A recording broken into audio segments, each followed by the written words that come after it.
Oh, hey, welcome to Taylor's Trick Taking Table. I'm Taylor, and oh, thanks. What's in my hat? You like my hat? Thank you. Did you know that this isn't just a Nintendo hat? It actually has a few surprises inside.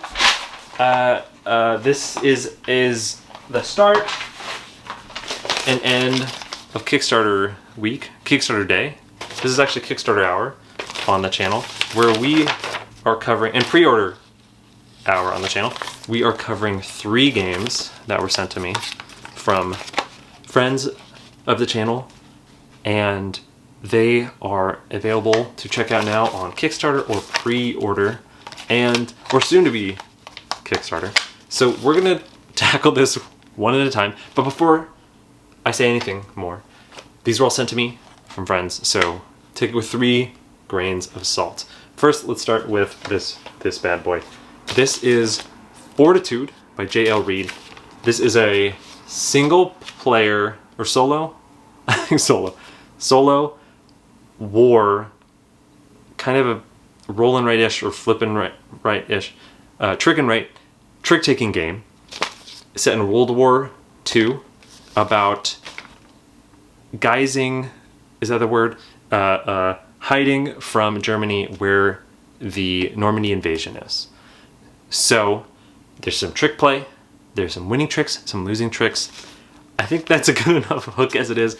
There's a lot to this game which I will cover in the rule stage, but I think that's a good enough hook to maybe wet your whistle. Then Shinigami Preschool with art by the wonderful Sai Beppu. This is coming August 4th to Kickstarter, and all these links will be in the description. So Fortitude down below, Shinigami down below. And the hook to this is you have to follow suit by either the suit or the number. And then there's some scoring twists as well. It's by Kenichi Kabuki. And finally, Daniel Newman's Hemigi, and Anemone.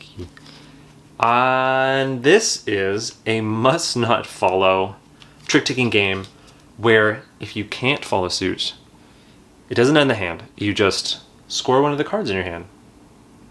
Pretty simple, pretty smooth. This, I believe, is on pre-order up until the end of July. So if you're watching this now, and now is still July, definitely check out that link. But I think Daniel is doing about 500 copies, so I'm pretty sure you'll be able to snag one. So yes, this is a pre-order palooza, and that probably explains why the video is so long. But there's individual teaches for all these, and then the individual, not final thoughts, because I haven't spent too much time, but impression thoughts at the end here. So follow if any of these sound interesting, or all these sound interesting. You just watch the rest of the video. Look at that. But if you wanted to search, I'll put timestamps for these. Anyway, thanks so much.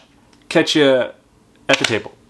Bye. The deck in Anemone is 1 through 10 in 6 suits. Depending on the player count, you're just going to include a suit per player. Here we have the game set up for 3 players, so depending on the player count, you're going to get a suit per player, shuffle them into a deck, and deal it out equally. You're also going to have these Anemone cards that are going to go to the loser of the trick. So it's a must-not-follow game. Let's say SpongeBob is the start lead player, and they lead out this 4. So that means this Load of Barnacles guy, they can only play either blue or purple. So coming to Squidward, he has to play purple, and woof, what a deal. So they have to play that. The highest person in the trick, and ties go to later played, so Squidward in this case, is going to win the trick. So they are going to take that. The lowest person is going to get a Anemone card, and these are kind of +1s that they can use in later tricks. Each card, the scoring in the game, is worth 1 point. If it has a yellow on it, like the 3, 5s, and 8s have, it's going to be worth 2 points. So Squidward is going to capture that trick. It's worth 3 points, and then they're going to lead to the next trick. Now coming to SpongeBob, they can play anything besides blue. Maybe they play this 9, and maybe they're a little bit nervous, and so anytime a player plays, they can always add as many Enemy cards as they want, and that just boosts the value of the card. So now this is actually a 10. So coming to the Barnacles person, maybe they're upset because they did want to play the 9 and beat SpongeBob, but now they can't, so they're just going to play the 7. So they could play the 2, and that would be the lowest, and they would get an Shinigami card. But maybe they want to play the 7, because when it's a tie, no matter if highest or lowest, they are going to win it. So they get a Shinigami card. Any used ones just go back in the deck, and now SpongeBob would win this, and then take the cards into the score pile and lead to the next trick. If a player plays the lowest and they need to take a Anemone card, and they already have one, they actually just flip it to the other side, because on the other side there's a +2. If they need to take another one of the Shinigami cards and they have a +2, then they do grab another +1. If they take another one, they would just flip it, and that kind of cycle continues. The important thing is once they have flipped it, they can't use it as a +1 and just have it flipped. They have to spend all of it. So like in a later example, they could turn that into a 6, but they can't just save it to turn into a 5 and flip like that. They'd have to spend it all or nothing. Jumping ahead to a later trick, if it ever comes to a player and they don't have any viable way to play the must not follow rule, like in this case where Squidward only has blue and this kind of brown, they can pick any card in their hand and score it immediately. So maybe they pick this 8 here because that's worth 2 points. And then the winner would take the trick as usual, and the loser would take a +1 as usual. So this would continue until players all play their cards into the trick. Finally, they would just count up all the points on their cards, making sure to keep track that the yellows have 2, so this would be 2, 3, 4, 5. So this was 5 points here. Beginning cards hold over to the next round. Players would just play 4 rounds total. And the person who's losing, when they go into the next round, will get a free Shinigami card. And that's how to play Shinigami. The deck in Shinigami Preschool is numbered 1 through 9 in 4 suits. Here we have a game set up for 3 players, so depending on the player count, you're going to remove some cards from the deck. Like at 3, you remove the 9s. You're going to shuffle and deal the cards evenly. Maybe you'll have some extra, like that one there. And let's say Haunter is the start player. So in Shinigami Preschool, it's must follow, but you follow on either the suit or the number. For example, if Haunter played that 3 of the book suit here, the yellow suit, Nana would have to play either a book suit, since they don't have any.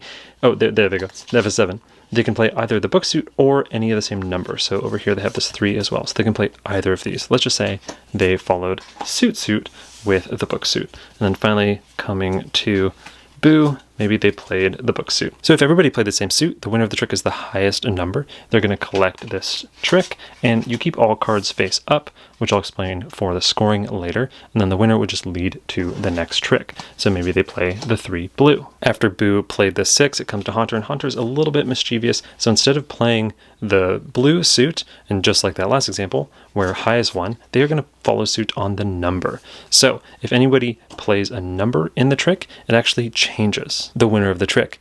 And now instead of highest winning, it's actually going to be lowest winning. So maybe actually if Boo played a 2 here, this is a better example. If Haunter had followed suit, Boo would have lost because 2 is under 3. But since the number was played, Boo's actually winning because it's lowest played. If we jump back to the example and Boo had still played the 6, if it's lowest and it's tied because number and number, it's the later one played. So actually Haunter would play this and win this trick. Jumping to the next trick if it comes to Nana here, and looking at their hand, they actually don't have any of that yellow suit, and they also don't have any 4s because it's a must follow on either number or suit. So if they didn't have yellow suit and had a 4, they'd have to play the 4. But if they don't have either, they can play whatever card they want. However, they cannot win the trick no matter what. They are considered off suit. So then when Boo follows suit and plays that 4, it would go to lowest, and later lead would be lowest, so Boo would actually win this trick. Jumping to the end, for scoring, like I said earlier, you want to lay out your cards because it's important how many of each card you get for scoring. So if you get 1 or 3 of a number, you get no points. But if you get 2 or 4 of a number, you get points. So if you get 2, that's 1 point, and if you get 4, that's 4 points. So going through here, Boo got 0, 0, 0, 0, 4, 1, 0, 0. However, if you get all of one suit, you get 4 points in the 2 to 3 player game, and you get 6 points in the 4 player game. Lastly, if you take no tricks at all, at 2 players, you just win the game, and then at 3 or 4 players, you get 10 points. After that, you'll just shuffle the cards, redeal, and then you would play 3 rounds at 3, 4 rounds at 4, and 4 rounds at 2. And that's how to play Shinigami Preschool. The deck in Fortitude is just a standard deck where you remove 10 through king. So you're going to just have ace low as a 1, up to 9 and 4 suits. I'm using this donut deck. Please ignore the silliness. Here we have the game partway ready to go. So you're going to put your deck to the left here. You're going to have setback cards, which are going to be shuffled and set to the side. You can play it with a PDF for the cards and some dice, but that is going to be explained on the Kickstarter page. You're going to have your mat here. I have this nice laminate mat and a dry erase marker, and then another kind of little token or bob here, which is going to keep track of the axis's focus down in this radar here. So to finish the setup, you're going to take, after you shuffle this, one of the cards from the setback, ignoring all this for now. The bottom just is going to help seed it. So these numbers down here, the greens are for easy, yellow's for intermediate or medium difficulty, and then red is for hard. Let's set up an intermediate difficulty. So paying attention to all the numbers here, we have 9, 7, 10, and 8. You're going to lift up the board here, and you're going to mark out those numbers down here. This is going to be how many kind of setback cards and when they come out over the course of the game, and it's just going to make it a little bit harder. So we're going to mark off 8, 9, 10, and I think, yep, 7. Finally, as part of just the medium and hard difficulty, you're going to look at any circled numbers, as you can see, 8 in this case, and you're going to mark off a specific part of the suspicion gauge, which will make more sense later. So you can just discard this for now. I'm going to have a nice handy discard pile for the setbacks up here, and now you're good to go. An overview of Fortitude is it is a solo game where we, as the player, are playing against a German bot. We are the allies, and we're trying to keep the German kind of focus off of Normandy. So we're trying to win tricks over in these two realms, Calais and Trondheim, and then we're trying to lose the trick in Normandy here. The game is played over certain rounds, and the rounds are 8 tricks over here, and then a final 9th trick here. That'll be the end of the round. The hands in the game are a little bit interesting because they have a variable length. So you start with a 4 hand size, and you can raise that or it can lower through setbacks, different things as part of the game. So let's do that now. Finish the setup by shuffling, and we're going to draw our starting hand size of 4. So as you can see, it's a high hand, pretty good in this game. You have the different suits on the cards matching the suits here. So you have spades, diamonds, clubs, and hearts. Part of the trick play in this game is when you play a card, so at the very start, we are going to be the leader, and I'll explain kind of the leader-follower mechanisms over here. But at the very start, we're going to play a card, and when you play a card, you can put that value in any row, left or right, that isn't the suit. So we can play in any row that isn't the same suit, so in this case hearts, so we can play in either these top 3 boxes or over here these top 3 boxes. We, because we're the allies, always play on the left, and the Axis German bot always is playing on the right. So we can put a 9 in any of these columns. Why would we want to do that might depend on what powers we want to focus on or what side we want to focus on. For now, let's just put a 9 over here. So I'm going to lift this card turn over here up just to show a little bit of how the flow of the hand or the flow of the round would go. As you can see, the top person, the leader, is going to play 1 card, the follower is going to play 2, then the leader is going to play 2, then 2, 2, then 2, 2, then 2, and then the leader is going to play 2 in a row, but one of them is going to be that final Normandy trick, and then the last card of the follower is going to be the final card in the trick to that Normandy as well. So we just played 1, the allies or us are the leader in the first round. So we played that 1 card, so now the follower, the German bot, is going to play 2 in a row. So how the German bot functions is they're just going to draw a card, and then depending on the suit, they are going to write that rank over here on the region's map. An important thing just for the first part of the game is the suit that shows up in that first trick. You're going to take your little marker bob and you're going to put it over that suit. So that is going to be important for what region that the German bot is focusing on through the round and into the future of the game. Where the German bot plays, like which trick the German bot plays to, has kind of a flow that we'll go and break down later on. For now, we're going to skip kind of the first part of that flow and get into the flow that you usually see. You are going to look at the suit that is on the card. You're going to look at whether that suit is on the bottom in the south or at the top in the north. And it's also mirrored over here. So as you can see, if it's on the bottom 2 suits, they are going to play to the south first. And then if it's on the top 2, they're going to play to the north first. So since it's clubs, we're going to look at this row. And south is on the right. And south is, where the club suit is. So that's where it's going to go first. Again, the axis, the German bot always plays to the right. So they're going to play a 2 right there. And then you can just discard this like normal. And again, since the follower is going to play 2 cards, we're going to flip over the next one. They got a 2 in spades. So spades is to the top priority, so they're just going to put a 2 there. So now we have played the first 2 cards. My pen's not working. The first 2 cards of the German bot. So as you can see up here, the leader, which is us, are now going to play 2 cards. So we have a hand of 3. So maybe we don't feel too scared because the 2s there aren't that big of a deal. So let's just play the 6 to somewhere else. Let's say this diamond here. And then let's play one of our 8s, this 8 heart, to, again, we can't go anywhere in the heart row. Let's just play the 8 to this diamond. We had a bit of a pen malfunction. We have swapped to the Railroad ink pen for now, which kind of works. Black on white works pretty well. So we have just played our 3rd card into this round. We're down to 1 card left. So notice again, the follower will play 2 after the leader in the 2nd round. So that is the German bot. They are going to flip.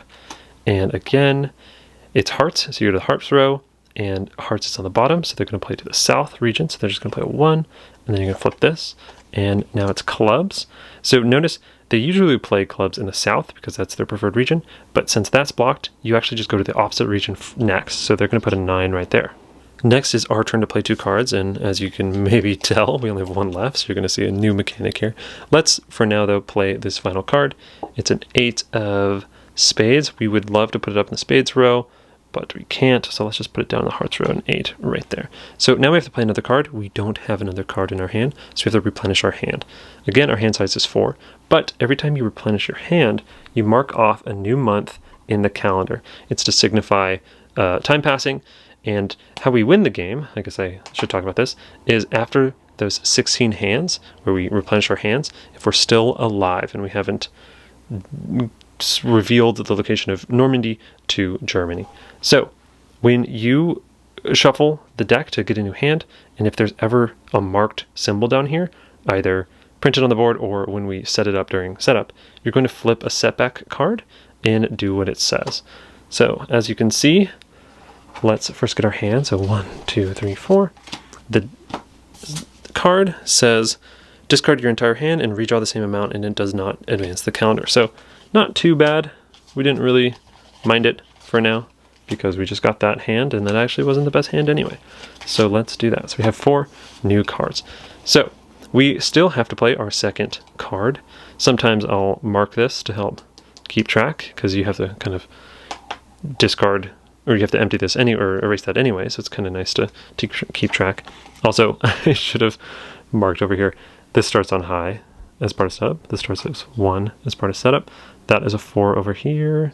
They're printed on the board, which is great and super helpful, so I never think to mark them, but it's probably clear for the game. So now, okay, we're back. Whenever you shuffle and deal a new hand, there's actually an important thing that happens. You're going to mark on a box any uncontested trick right now. And this is important both for the player and for the Germany bot.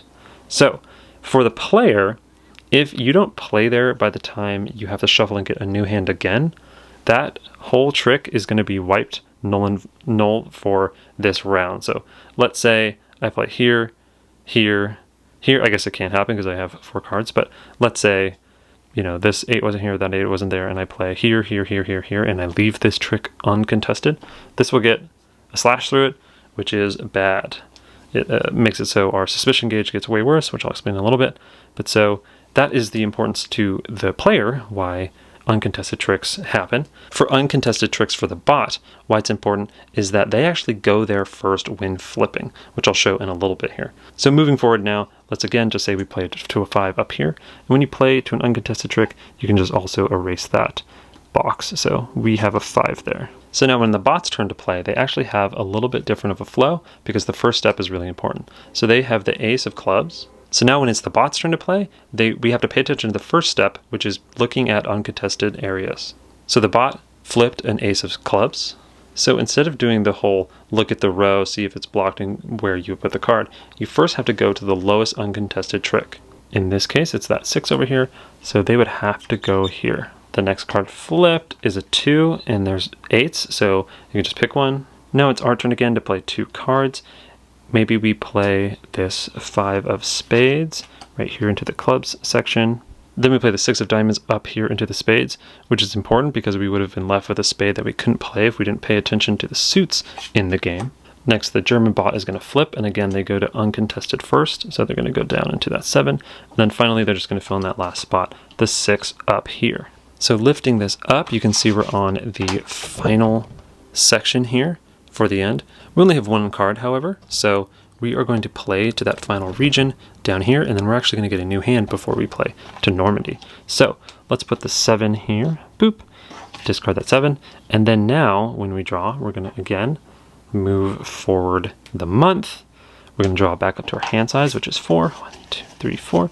And then now we're going to play into the final trick here. So again, I gave a little bit of a brief overview, but you want to win tricks here. But in Normandy, since you're trying to eschew any focus, or you don't want the Germans to think at all about Normandy, you want to be as avoidant, as play as low, and minimize anything as possible over here. So we're going to play our lowest card, a 3. Again, you always play into the left. So the 3 goes there. And then the German bot is going to flip their card, and they played a 7. Whew, perfect. So since they won the trick, we don't get penalized at all. It's all good. I'll go into an example later of how bad that would be if that did not work out for us. But for now, we're going to keep holding onto our hand, and we're going to... Oh, this marker got moved. We are going to look at the 1 tricks. We're going to change the alert level, and then we're going to look at possibly advanced tactics. Zooming in here, to change the alert level, you're going to see how many tricks you lost. So we lost no tricks. Okay, that's good. So we wouldn't move the level at all. If we had lost a couple tricks, like say we lost these 4 over here, you're going to have it rounded down and move it that many spaces to the left. So in that 4 example, we would move this X 2 boxes to the left. And why that's important is because underneath the boxes, as you can see, there are little triangles, and those dictate how many setback cards, which are bad, you would have to draw at the start of the round. So we're actually going to be drawing 1 now in that fake example. But of course, we did not do that because we played so well. Next, you're going to look at all the tricks that you won, not tied, mind you, the tricks that you won, and you're going to mark that symbol. So we got that symbol in that one, we got an exclamation mark in that one, we tied there, so nothing there. If it's 2 different symbols, you get to pick which one, so maybe we keep that little briefcase. Over here we got the magnifying glass, the boot, and let's go magnifying glass again, and then that one's tied. So to get into advanced tactic, you have to get at least 2 of them, so we can't get the exclamation mark or the boot. Let's do the magnifying glass. The magnifying glass starts at 1, so if you do get it, you can bump it up by 1, so now we're at 2. Wonderful. And as you can see here, sometimes you get tied tricks like we have here. For every tied trick, you actually bump up the double agent. So we're going to get 2 double agents, which are great. They let you play certain cards, which I'll explain in a little bit. One of the final things is, depending on which side that you won the more tricks on, you can get a bonus for the round. So as you can see over here, we won 1, 2, 3, and over here we won 1, 2, 3. If it's tied, you can choose, but if not, you just pick whichever side. So if it's the side over here, the draw 9, you actually get to bump up your hand size by 1. If it's over here, you get to do some code breaking attempts, which I'll explain in a little bit. Since we love hand size, let's bump ours up to 5. Now, important, you don't get to just get a card right away. That hand size comes into account when you go to draw cards. So we'll still have 3 here, but next time we draw, we're going to draw 5 instead of 4, which makes the hands a little longer, which is part of the game timer, which is interesting, but it does give us a bunch more flexibility. Making sure to put that marker here. The final thing is you're going to pay attention to the row where the focus is, and you want them to keep focusing there, so you want to win tricks in that row. So you have to go over here and make sure that you have at least a win in the one of the 2 battles in that suit. So it's clubs, we at least won here, so that is good. If that didn't happen, their focus would have moved, and as you can see, it's the same symbol as over here for the cards. We would have had to draw a setback card. So that is 2 hands down, but 1 round down. And again, you're trying to play 16 hands. So we're kind of 1/8 through, and we have done 1 round exactly. So then you're just going to erase all the things that we've done. And the important thing is you keep your hand for the next round, and you keep any hand size or like double agents, anything that's important. The level stays the same as well. And the side that won this trick is going to lead and be the leader for the next round. So since the German bot won, they're actually going to be the leader, and they're going to flip a card first, and they're going to start off on their flow. So again, it's 3, so they care about that. As a quick example, if that 3 was actually blocked by something and so was this, part of the flow is, again, if there's no, uncontested trick, kind of like this, the boxes like that. If there isn't anything of that, you actually go clockwise on the suit track to the next spot, and you would add a card there. So if you flip a spade and both spade boxes are picked for the German bot, you would look at diamonds and you'd pick the one that's important. So that 3 would actually go there. Hopefully that's a good example. So flow like this is going to just continue. Every time you have to draw a hand, you're going to mark off the things. And if you have to mark off a month where there's a red symbol underneath, you would draw a setback. If, like in that one example that we had earlier, if at the start of a round you had any of those triangles with numbers there, you would also have to draw a setback. And they do different things, like this one here. It says you have to play on the left side, Tottenham, until it's filled. And so that would mean we'd have to play over there a bunch until that happened, and then that would go away and get discarded like normal. So that's most of the gist of the game. I'm going to explain the Calais benefit, and then I'm also going to explain the lose conditions and some of the tactics here. So let's pick this up. So instead of taking this left side where you boost your hand size, you can take the Calais part. How the Calais works is you look at how many code breaks attempts you have, and you get a mark off over in this section here, the 2 through 18, any trick that has the sum. So let me fill in some examples here. If, like this would also be filled too at the end. But if you picked the Calais side and you got that bonus, and say it was at 2, you can pick 2 of these tricks and fill in the boxes as long as there's space. So we can pick 4, so you add up the total, because it's 3 plus 1. And you can pick another one, let's pick this one, 8 plus 1 is 9. On a different round, we could, so like if this was like a 4 and this was like a 6, you could pick that one and have it be, oh, that's 9 as well. You can pick that one, which is 12, or this one, which is 14. And so the goal is you slowly blot out all of these. And again, this could raise, like you can get more and more code breaking attempts. Maybe you could have 4. And so later on you could do like 1, 2, 3, 4, right? And mark off a bunch of these, which is great. The goal is once you block all of these, the setbacks don't affect you anymore. If you draw them, or if there is existing ones, you just discard them. You just don't have to worry about setbacks anymore, which is absolutely great. One of the important things about the alert, which I didn't explain right here, has to do with the final end condition. How the final end condition is, again, the win condition is you finish all those 16 hands without losing. How you lose is, let's say we're going back to that final trick, right? And we won earlier with like 3 to 7 or something, right? But what if it was reversed? What if it was actually 7 to 3? So in that case, you look at the difference between the numbers, and that's the length of the line that you have to draw in this suspicion gauge down here. So in this case, it would be 4. You can start anywhere, and you just have to do like 1, 2, 3, 4. They don't all have to be in a line like that. Maybe later on we played a 5 and they played a 4, and we only had to do one segment. We could, branch off here or branch to the side. We could even, go like this. Boop. So the important thing of the game is if you ever can't make a line because maybe you get more X's or maybe you kind of box yourself in, if you ever can't make a line, or if the line you would make encloses an area like that middle part there, you lose. So those are the 2 ways to lose, whether you enclose an area or you can't make a line. Like if this was happening or this happened and you can't really make a line anymore, you would lose. If you tie here, you have a lingering suspicion and it just adds to the next round when you have to draw a line. And if the alert ever goes down to here, you have to draw an additional line as well. So things kind of stack up, kind of classic co-op game where the tension gets more and more and more. The last thing to explain are the powers. So we already talked about this one where you get more and more code break attempts, which is wonderful. This one right here lowers the threat level. This one right here lets you bump up or down the values as you play them. So maybe you want more double agents, or maybe you just want to win a trick. And this one right here gives fake extended actions. So I also should talk about double agents. Those are where you can discard a card that you have to play any of these cards, and you would just cross them out. So you have like 5s or 6s, so you can kind of turn aces into those. Super powerful. So that's mostly how to play Fortitude. Alrighty, so Fortitude, Enemy, Begenme, and Shinigami Preschool. Whew! Hey, Interrupting Taylor here. I just want to say, take these final thoughts with a grain of salt. friends reach out for me to cover the game or possibly sent me a copy in some examples. So bias, huge bias beware. Anything I say, good, bad, ugly, just know that is the case. So take the gameplay more than the thoughts here, just because of that bias. Anyway, on to the final thoughts later. I think I'm gonna go in reverse order for these summarized thoughts. These are not final thoughts just because I don't want to talk too much at length about critiques. Hopefully the how to play showed it off, but just some quick ideas on all of them. So Fortitude, we'll start off. It is a solo roll and write war trick-taking game. A lot of words there. And I think a lot of those words help you, more so than I could say, know if this is the game for you.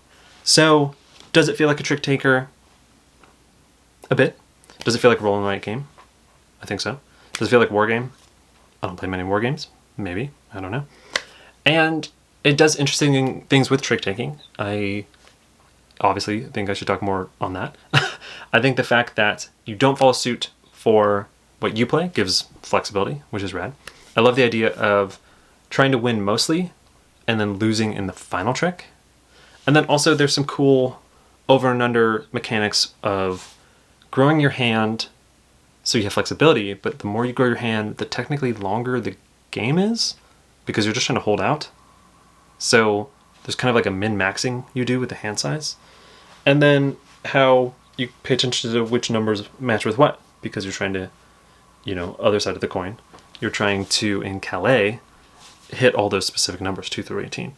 So there are tracks and wargamey things that someone who's not well-versed in wargamey things, that go over my head. But I think there's some trick-takey things like hand management, suit management, and paying attention to winning or losing that I think are definitely there. So yeah, if this playthrough that you watched sounded interesting and you are someone who would like, again, a solo roll and write trick-taking war game, I think if that sounds good to you, then I think this would hit your sweet spot. Moving on to what's next? I think it's Shinigami. Yes.